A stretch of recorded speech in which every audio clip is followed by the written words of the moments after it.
In this lesson, we will be discussing about drawing still life with pencil. Still life is the best subject in art for learning and teaching the aptitudes of drawing and painting. It shows you what to look like at objects and see them like an artist, with a perceptive consciousness of their outline, shape, proportions, tone, color, texture, form, and composition. Our well-ordered still life lesson will show you the drawing systems used to create the still life above, which was done with a 2B pencil on a cartridge paper. Step 1 to 4. These means demonstrate how to draw the shapes and proportions of the still life objects using line. Steps 5 to 8.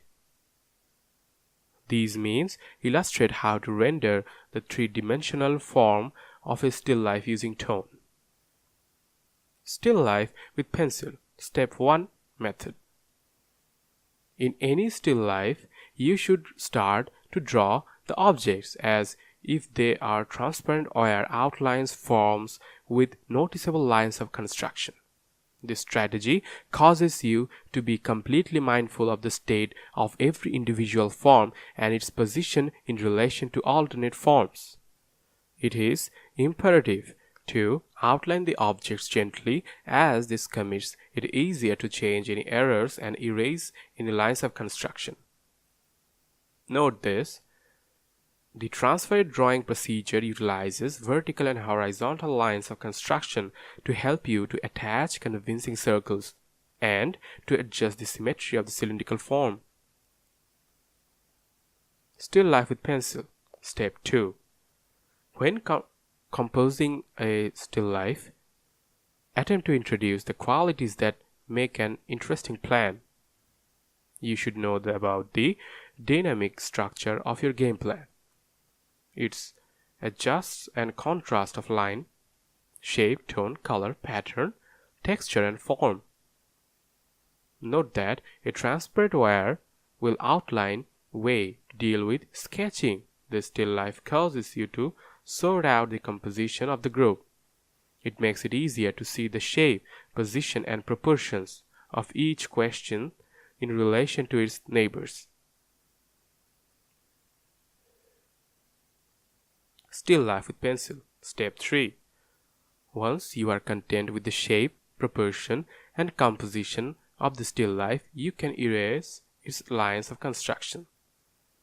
This will abandon you with an accurate outline of each form and the confidence that every one of the objects are positioned effectively. You are presently prepared to take a shot at the details of each object. Still life with pencil. Step 4.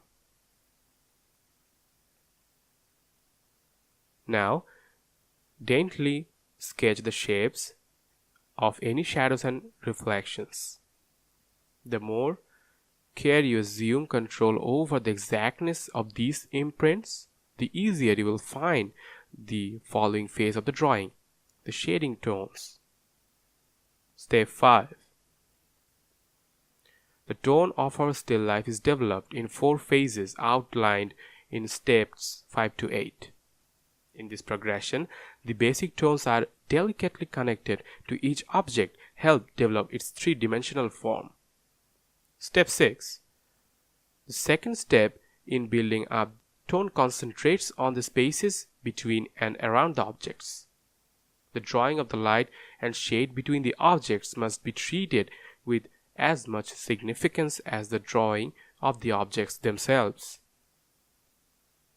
The shadows cast beneath and around the objects adds as much to the definition of their shapes as does the shading of their surfaces.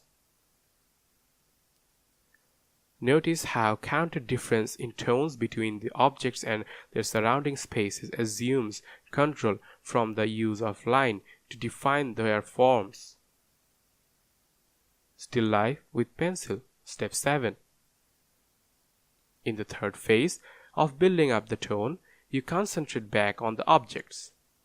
This time, extend their tone increasing the contrast between the areas of dark and light. This will improve the form of objects and increase their impact. The most serious issue at this step is maintaining a balance of tones across the entire still life with the goal that no object shows up too dull or too light.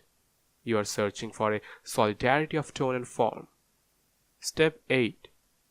Finally, you concentrate again on the spaces between the objects, deepening their tones and increasing their contrast. You should be cautious in balancing the tonal values of the objects and spaces between them to guarantee that you create a unified picture. The finished still life should take a shot at two levels, as a reasonable representation of the group of objects and as a dynamic composition of visual components harmonizing and contrasting the utilization of line, shape, and tone.